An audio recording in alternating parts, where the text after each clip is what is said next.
Welcome back, everybody. Dr. Blumenthal with you in the Bethesda office with the Natural Transplants, and today we're excited. We got Ray with us. Hey, how Ray, you're coming in from Charleston? Yeah, Charleston, South Carolina. Awesome, man. Welcome. Excited. Yep. So we're going to go for a plus today. All right, we're going to try to get as much hair as we can. But tell us, first of all, thanks for doing this. Thanks for sharing your story. Yep. I know it helped you. Hopefully, it can help somebody else. But if you wouldn't mind, kind of telling everybody why you're here.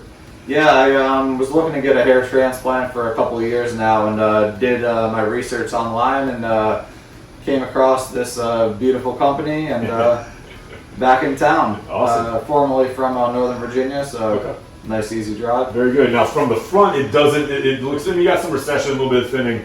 But the real problem and your priority is your crown. So when you said your golfing buddies give you a hard time, I'm going to spin you around so you can see from the back. So this is priority number one for you, right? Yeah, I think it's called Norwood 5. Yep. Somewhere around there, 4 or 5. So the goal today will be the priority one will be the crown, and then we're just going to extend. Put your head down a little bit for me, and then we're going to extend it. We're going to go for a plus to try to get as much as we can. So we're going to hit the crown. We should be able to do that very easily with the plus, and then we'll extend it up in the front. If we have extras, we may fill in some of the hairline as well too. But that'll be priority number 3. So it'll be priority 1, priority 2, and then priority 3 right there. All right. You good? You excited? Yep, awesome. real excited. Right, let's get to it. We'll check in with you a little bit later, okay? All right. Awesome. All right, we are back with Ray. Believe it or not, this is the same Ray. He opted to shave his head. You do not have to, but it looked quite strange without having completely shaved, so we did the next best thing and shaved it, which I think was the right call. So in any event, I'm going to just spin you around a little bit. So we drew out the sort of the playing field, as I call it. This will be priority number 1. This will be priority number 2. And then if we have any extras, we'll do it. We're going to do kind of the first 2 fingers all the way around to the front third in the hairline. We brought the hairline down just a touch.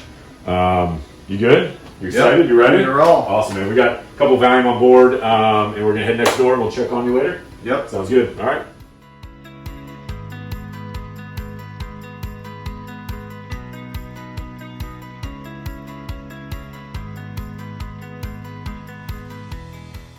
All right, Dr. Blumenthal back with Ray, and we have finished, as you can see. Ray, how's today, man? Yeah, 10 times easier than expected. Good, yeah. At the end, he was like, "It really wasn't that big a deal." So, and I felt the same way when I did mine. You breezed through it. You really did a great job. Yep, facts. I'm really happy with the way it went. We got much more than I expected. So we were actually able to do the entire head, which I was shocked at. I'm going to have you. I know I told you not to bend your neck too much, but Ron kind of bent it up top. Yours came in kind of in a narrow mark that enabled us to be able to do the whole head, but we were able to transplant the entire crown, middle section, front third, hairline, corners. We did it all. I'm psyched. It was really good. Looks great. Thank you Awesome, so much. man. Any words of advice? Anybody kind of on the fence or consider? Yeah, I would definitely do it. Simple, easy. Just call now. We'll throw the phone number at the bottom. Yeah. Thank you for doing this. Hopefully, like I said, it helps Thank somebody you. else. No golfing, all right? Yep. No activity. 2 weeks. No activities. Welcome to the family. You did great. Yep. Well, hopefully we'll see you as the year goes on and see the results. Definitely follow up. All right. Appreciate it, man. Take care.